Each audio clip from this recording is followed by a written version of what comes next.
Hello everyone, कैसे आप सभी। मैं हूं पास्टर अपना स्वागत करता हूं आपका Hindi Bible study episode number 16 में।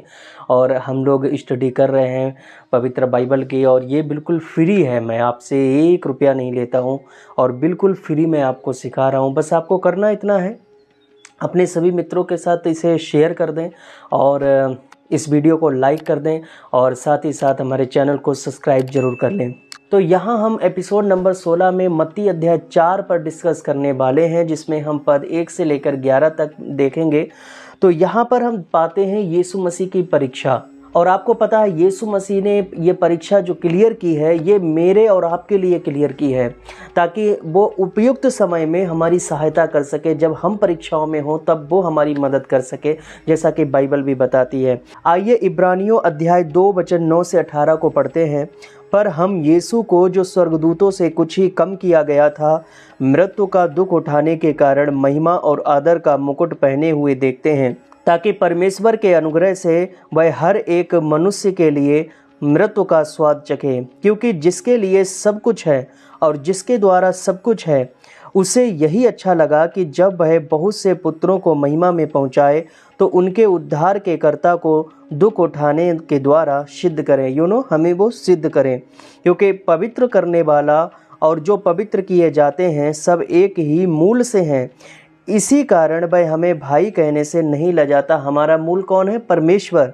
वह कहता है, मैं तेरा नाम अपने भाइयों को सुनाऊंगा, सभा के बीच में मैं तेरा भजन गाऊंगा।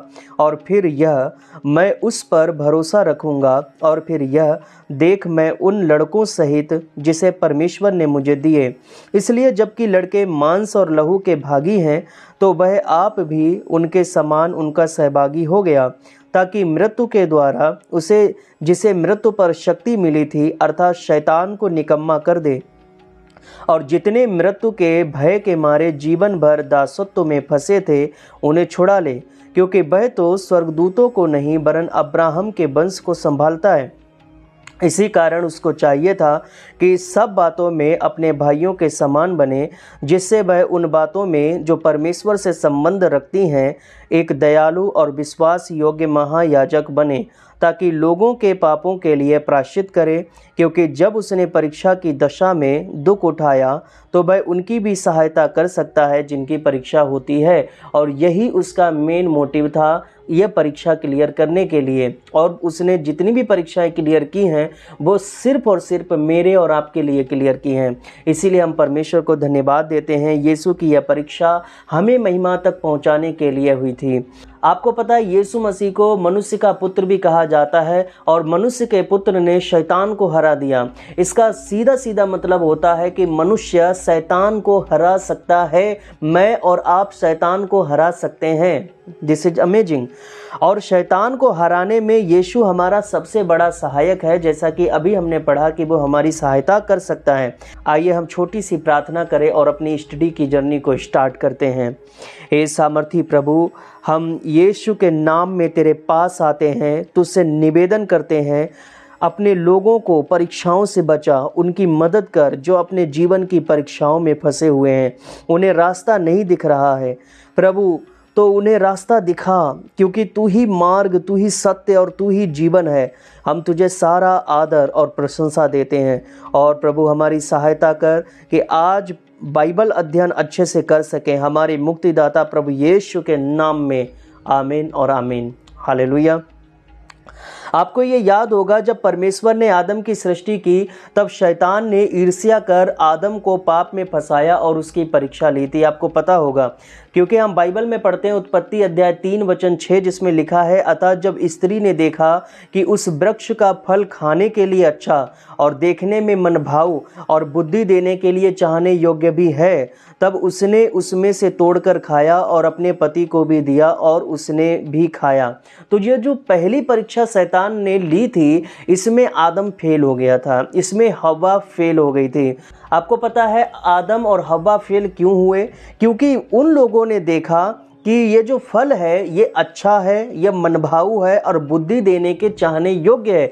इन्होंने वो सांसारिकता को देखा, इन्होंने वो सब देखा जो यहाँ नए नियम में दिया गया है। पहला यूहन्ना अध्याय 2 वचन 15 से लेकर 27 में हम पढ़ेंगे क्या लिखा है। तुम ना तो संसार से, बिल्कुल ध्यान से सुनना, तुम ना तो संसार से और ना संसार में की वस्तुओं से प्रेम रखो, उन्होंने रखा। यदि कोई संसार से प्रेम रखता है तो उसमें पिता का प्रेम नहीं, क्योंकि जो कुछ संसार में है अर्थात शरीर की अभिलाषा और आंखों की अभिलाषा और जीविका का घमंड, वह पिता की ओर से नहीं परंतु संसार ही की ओर से है। संसार और उसकी अभिलाषाएं दोनों मिटते जाते हैं, पर जो परमेश्वर की इच्छा पर चलता है वह सर्वदा बना रहेगा। हे लड़कों, यह अंतिम समय है और जैसा तुमने सुना है कि मसीह का विरोधी आने वाला है, उसके अनुसार अब भी बहुत से मसीह विरोधी उठ खड़े हुए हैं। इससे हम जानते हैं कि यह अंतिम समय है। वे निकले तो हम ही में से हैं, पर हम में के थे नहीं, क्योंकि यदि वे हम में के होते तो हमारे साथ रहते, पर निकल इसलिए गए कि यह प्रकट हो कि वे हम में के नहीं हैं। परंतु तुम्हारा तो उस पवित्र से अभिषेक हुआ है, यानी हम सबका, और तुम सब कुछ जानते हो, हम सब कुछ जानते हैं प्रभु यीशु मसीह में ना। मैंने तुम्हें इसलिए नहीं लिखा कि तुम सत्य को नहीं जानते, पर इसलिए कि उसे जानते हो, इसलिए कि कोई झूठ सत्य की ओर से नहीं। झूठा कौन है?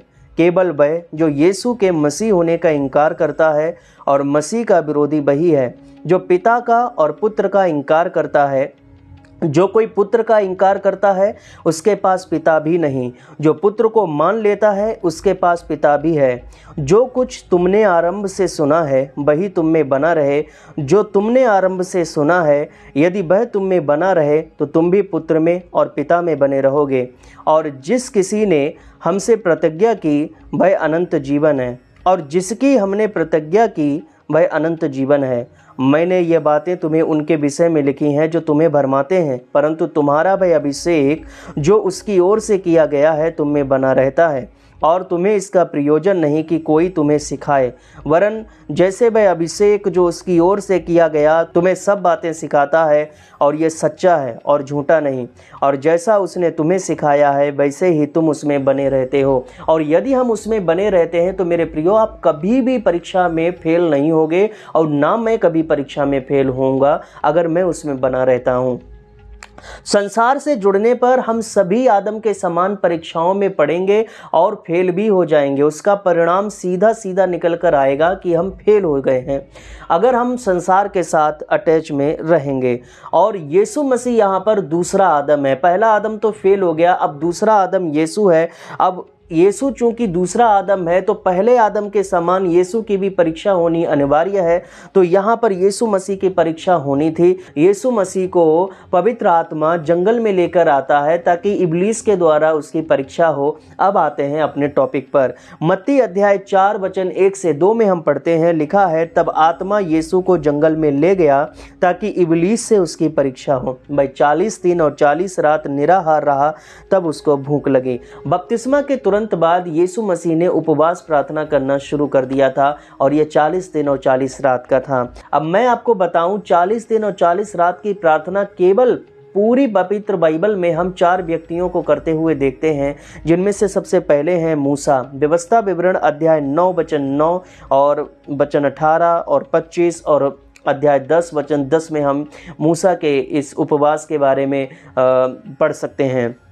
और दूसरा व्यक्ति है यहोशू।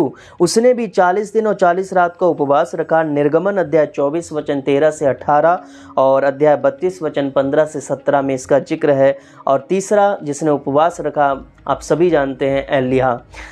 पहला राजा अध्याय 19 वचन 7 से लेकर 18 में हम इस वर्णन को पढ़ सकते हैं। ये आपका होमवर्क है, आप इसे पढ़ें, रीड करें। अगर आप बाइबल स्टडी अच्छे से करना चाहते हैं तो मैं जो बता रहा हूँ इन्हें आप नोट करें और इसे ज़रूर पढ़िएगा।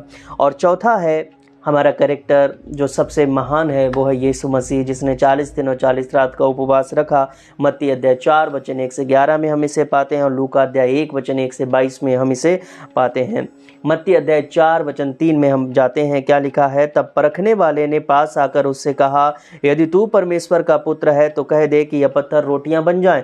और अगला वचन लिखा है, यीशु ने उत्तर दिया, लिखा है, मनुष्य केवल रोटी ही से नहीं परंतु हर एक वचन से जो परमेश्वर के मुख से से निकलता है जीवित रहेगा। यही वाक्यांश का उपयोग प्रभु यीशु मसीह ने किया, जो व्यवस्था विवरण अध्याय 8 वचन 3 में आप पढ़ेंगे। और पद 4 में हम क्या देखते हैं कि यीशु मसीह अभिषेक पाने के बाद प्रथम वचन बोलते हैं। अब यहाँ से उन्होंने वचन बोलना स्टार्ट कर दिया है।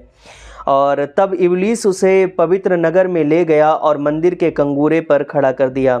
आपको पता है इस पद 5 में जो कंगूरे की बात की गई है या शिखर की जो बात की गई है, ये आपको पता है नीचे घाटी से लेकर ऊपर जो कंगूरा था, इसकी जो ऊंचाई थी ये 700 फुट थी। और 700 फुट का मतलब आप समझते हैं कि हमारे यहाँ पर जो मकान बनते हैं उनका एवरेज औसतन अगर हम करें तो 10 फीट रहता है कमरे की ऊंचाई। तो 10 फीट कमरे की ऊंचाई के हिसाब से ये 70 मंजिल ऊंची थी। वचन 6 में हम पढ़ते हैं, यदि तू परमेश्वर का पुत्र है तो अपने आप को नीचे गिरा दे, यानी कि 700 फुट से नीचे गिरा दे। 700 फीट ऊंचा यानी 70 मंजिल से ऊपर से नीचे गिरा दे अपने आप को, क्योंकि लिखा है वह तेरे विषय में अपने स्वर्गदूतों को आज्ञा देगा और वे तुझे हाथों हाथ उठा लेंगे, कहीं ऐसा ना हो कि तेरे पाँव में पत्थर से ठेस लगे। और ये शैतान ने इस्तेमाल किया भजन संहिता 91 वचन 11 से लेकर 12 में उसने इस पद को, इस अंश को इस्तेमाल किया, क्योंकि शैतान ने देखा यीशु मसीह ने जो जवाब दिया है वो व्यवस्था से दी है। तो शैतान ने कहा अब मैं भी तुझसे व्यवस्था से ही पूछता हूँ, अब तुझे मैं व्यवस्था में फंसाऊंगा। तब यीशु मसीह फिर इस्तेमाल करते हैं व्यवस्था विवरण अध्याय 6 वचन 16 में मिलने वाला ये पद। वो कहते हैं यह भी लिखा है कि तू प्रभु अपने परमेश्वर की परीक्षा ना कर। यहाँ पर जो पद 4 है ये एक आज्ञा है, इसे ऑरेंज कलर कर लीजिएगा हाईलाइट। और यहाँ पर पद 6 है ये एक प्रतिज्ञा है, इसे हम रेड कलर से हाईलाइट करेंगे। और यहाँ पर पद 7 है ये भी एक आज्ञा है, तो इसे हम ऑरेंज कलर कर लेंगे। अगला हम पढ़ते हैं, फिर इब्लीस उसे एक बहुत ऊंचे पहाड़ पर ले गया और सारे जगत के राज्य और उसका वैभव दिखाकर उससे कहा, यदि तू गिरकर मुझे प्रणाम करे तो मैं ये सब कुछ तुझे दे दूंगा। तब यीशु मसीह व्यवस्था विवरण अध्याय 6 वचन 13 में मिलने वाले पद को बोलते हैं, हे शैतान दूर हो जा, क्योंकि लिखा है तू प्रभु अपने परमेश्वर को प्रणाम कर और केवल उसी की उपासना कर। पद 11 में हम पढ़ते हैं, तब शैतान उसके पास से चला गया और देखो स्वर्गदूत आकर उसकी सेवा करने लगे। आपको पता है, हम जानते हैं कि परमेश्वर ने मनुष्यों को ये सारा वैभव, सारा राज्य प्रदान किया है, फलो फूलो और पृथ्वी भर में भर जाओ, इसको अपने अधिकार में कर लो। लेकिन शैतान ने मनुष्यों से ये जबरन छीन लिया है, उसने अपने अधिकार में कर लिया है। शैतान ने मनुष्यों के प्रभुत्व पर बलपूर्वक अधिकार कर लिया है। इसलिए पद 8 में वह यीशु को सब देने के लिए अब बोलता है कि मैं तुम्हें ये सब कुछ दे सकता हूँ, जो कि पहले ही परमेश्वर ने सब कुछ हमें दे दिया है। हमें शैतान से एक्सेप्ट करने की जरूरत नहीं है। लेकिन पद 8 में वो कहता है यदि तू गिरकर, इसका मतलब वो यीशु मसीह से कह रहा था कि तुम मुझे पूर्ण समर्पण करो। गिरने का मतलब, दंडवत करने का मतलब पूर्ण समर्पण कर दो, अपना अधीन होने या स्तुति करो मेरी, इस तरह का उसका भाव था, उसकी अभिव्यक्ति थी। और पद 11 में आपको पता है परीक्षाओं की पूरी समाप्ति हो जाती है और स्वर्गदूत आकर उसकी सेवा टहल करने लगते हैं। आपने ध्यान दिया, मैंने कहा परीक्षाओं, यहाँ पर एक परीक्षा नहीं थी बल्कि यहाँ पर 3 परीक्षाएं थी जो यीशु मसीह की हुई थी। तो पहली, शैतान ये चाहता था कि यीशु मसीह मेरी आज्ञा पर, मेरे कहने पर कि ये पत्थर रोटियां बन जाएं, तो ये मेरे कहने पर अपनी अद्भुत काम करने वाली जो सामर्थ्य है, क्योंकि वो पानी को दाखरस में बदल सकता है, तो फिर वो पत्थरों को रोटियां क्यों नहीं बना सकता है। तो वो इस सामर्थ्य का इस्तेमाल करे, ट्रांसफॉर्म करे, बदलने वाला जो सामर्थ्य है वो सब इसका इस्तेमाल करे मेरे कहने पर, और अपनी साधारण और व्यक्तिगत आवश्यकताओं को वह पूरा कर ले। और दूसरा, शैतान यह चाहता था कि परमेश्वर की रक्षा करने की जो सामर्थ्य का विशेष प्रदर्शन है उसका वह इस्तेमाल करे और अपने पुत्रत्व को प्रमाणित करे। वह ये प्रमाणित करे इन शक्तियों का इस्तेमाल करके कि हाँ, मैं परमेश्वर का पुत्र हूँ, और असावधान बनकर अपनी शक्ति दिखाए, वो यह चाहता था। और तीसरी जो परीक्षा थी, मेरी शक्ति का उपयोग प्रभाव, सामर्थ्य, सांसारिक संगठनों और राज्यों को लेकर मनुष्यों में महान बन जा जिन पर तू प्रबल होना चाहता है, क्योंकि यीशु मसीह सभी मनुष्यों को जीतने के लिए ही आए थे। अब शैतान ने कहा कि मैं तुम्हें ये सब कुछ दे सकता हूँ, तुम्हें कुछ भी अफोर्ड करने की जरूरत नहीं होगी, मुझसे तू सामर्थ्य ले ले, मेरी सामर्थ्य का उपयोग कर ले, मुझे दंडवत कर, मैं सब कुछ तुझे दे दूंगा। यह थी परीक्षा यहाँ पर। अब यहाँ पर मैं आपको एक चार्ट दिखाता हूँ। इस चार्ट को आप ध्यान से देखिए और बड़े ध्यान से समझिए, क्योंकि ये हमारे जीवन में ऐसा होता है। ये तीन चीजें आपके जीवन में होंगी, ये तीन चीजें मेरे भी जीवन में होंगी, और तीन चीजें ये उनके भी जीवन में होंगी जिन्हें आप ये वीडियो शेयर भी करेंगे। तो इस चार्ट को ध्यान से देखिए। ओके, तो यहाँ पर हम स्क्रीन पर आ गए हैं। तो यहाँ पर हम क्या तुलना करेंगे, हव्वा और यीशु की शैतान द्वारा परीक्षा की तुलना। यहाँ पर जो आपको पता है, हव्वा की जो परीक्षा हुई थी, यीशु की परीक्षा हुई थी, यहाँ पर कुछ जो है समानता पाई जाती है। तो यहाँ पर ये परीक्षा का नाम है, और यहाँ पर हम ये पढ़ेंगे उत्पत्ति अध्याय 3 और यहाँ पर मत्ती अध्याय 4 से हम जो है तुलना करेंगे। तो यहाँ पर हम क्या देखते हैं कि सबसे पहली परीक्षा है शारीरिक भूख का प्रलोभन। जो शैतान हमें प्रलोभन देता है, सबसे पहला शारीरिक भूख का प्रलोभन, और ये उत्पत्ति अध्याय 3 वचन 1 में भी हमें देखने को मिला है, जब हव्वा से उसने कहा था कि तुम किसी भी वृक्ष में से खा सकते हो। ठीक है, यहाँ पर उसने जो है शारीरिक भूख को उसने प्रलोभन दिया कि तुम खा सकते हो। और मत्ती अध्याय 4 में हम 4:3 में क्या पढ़ते हैं, तुम पत्थरों को रोटी में परिवर्तित करके खा सकते हो। तो ये हम यहाँ पर कॉमन चीज देखते हैं। तो जब भाई कहाँ उत्पत्ति और कहाँ मत्ती, तो यहाँ पर ये हमारा क्या है, हम हैं यहाँ पर। ठीक है, हमारे जीवन में भी ये पहली परीक्षा होगी। ठीक है, तो शारीरिक भूख के चक्कर में हम कई बार मसीह का वचन छोड़ देते हैं कि भाई हमें पहले रोटी का प्रबंध करना है। यीशु मसीह का सुसमाचार हम बाद में पढ़ेंगे। ठीक है, तो दूसरी यहाँ पर परीक्षा स्टार्ट होती है व्यक्तिगत लाभ का प्रलोभन, जो शैतान हमें देगा। तो जब भाई उत्पत्ति अध्याय 3 में वचन 4 में उसने कहा तुम नहीं मरोगे, ये व्यक्तिगत लाभ है उसका। उसने कहा कि तुम मर नहीं सकते हो, तो इसमें क्या है, लाभ ही तो है भाई, हम मर नहीं सकते। और यहाँ पर क्या उसने कहा 4:6 में, तुम्हारे पैर में चोट नहीं लगेगी। तो ये भी क्या हुआ, यहाँ पर लाभ होगा कि अगर तुम गिरा भी दोगे अपने को तो कोई तुम्हें चोट नहीं लगेगी। जब भाई उत्पत्ति अध्याय 3 में यह हुआ, कहाँ उत्पत्ति फिर कहाँ मत्ती, और उसके बाद यहाँ पर फिर हम भी तो हैं। तो हमारे लिए भी तो शैतान कहेगा कि तुम्हें चोट नहीं लगेगी, स्टंट दिखाओ, बाइक तेज करो, या कुछ भी हो सकता है कि तुम करो, तुम्हें परमेश्वर संभाले रखेगा। आप कार तेज चलाएं, ड्राइविंग तेज करें, बहुत सारी चीजें एनीवे। लेकिन यहाँ पर फिर आता है सामर्थ्य या महिमा पाने का प्रलोभन। जब भाई शैतान ने ये 3 परीक्षाएं यहाँ पर उत्पत्ति अध्याय 3 वचन 5 में हव्वा के सामने रखा कि तुम परमेश्वर के तुल्य हो जाओगे। किसके, परमेश्वर के, जो कि क्या था, ऑल था, सब कुछ क्या था, एवरीथिंग था, हर चीज वो थी। तो वही देने के बाद कि तुम परमेश्वर के तुल्य हो जाओगे भाई, और तुम्हें क्या चाहिए। और मत्ती अध्याय 4 वचन 8 से 9 में हम क्या पढ़ते हैं, तुम्हारे पास संसार के समस्त राज्य होंगे। वाह, तो वो यहाँ पर कहता है कि संसार के समस्त राज्य होंगे। जब भैया उत्पत्ति अध्याय 3 में उसने कहा कहाँ उत्पत्ति और कहाँ मत्ती, इसके बाद फिर यहाँ पर हम भी तो हैं, हमारे भी जीवन में ये होगा। तो मैं यहाँ पर आप लोगों को ये चीज कहना चाहूंगा कि आप लोग इस चीज पर ध्यान रखिए कि पहली शारीरिक भूख का प्रलोभन हमें भी दिया जाएगा, और व्यक्तिगत लाभ का प्रलोभन हमें भी दिया जाएगा, और सामर्थ्य या महिमा का प्रलोभन हमें भी दिया जाएगा। वो आपका धन हो गया, किसी भी प्रकार से वो धन लेने का, देने का, मन में विचार, ये तरह तरह की चीजें वो है लेकर आ जाएगा। व्यक्तिगत लाभ का भी वो हमें देगा कि ये ऑफर सबसे अच्छा है, तुम ये कर सकते हो। और शारीरिक भूख में भाई सबसे पहली क्या चीज होती है, विश्वास त्यागना। किसमें, यीशु मसीह में विश्वास त्यागना। ये सबसे इंपॉर्टेंट चीज है कि वो लोग विश्वास त्याग देंगे शारीरिक जब भूख होती है, क्योंकि आपको पता है कोई अलग से धन नहीं आता है। आप जब मेहनत करते हैं और जो आप बीज बोते हैं मिनिस्ट्री में, वो फलवंत होता है, और वही आपको जो है फाइनेंस को मजबूत करता है। कई बार मैं आपको लाइव मीटिंग में बता चुका हूँ आपको कैसे करके जो है अपनी शारीरिक भूख के प्रलोभन से बचना होगा, मैं सब कुछ बता चुका हूँ।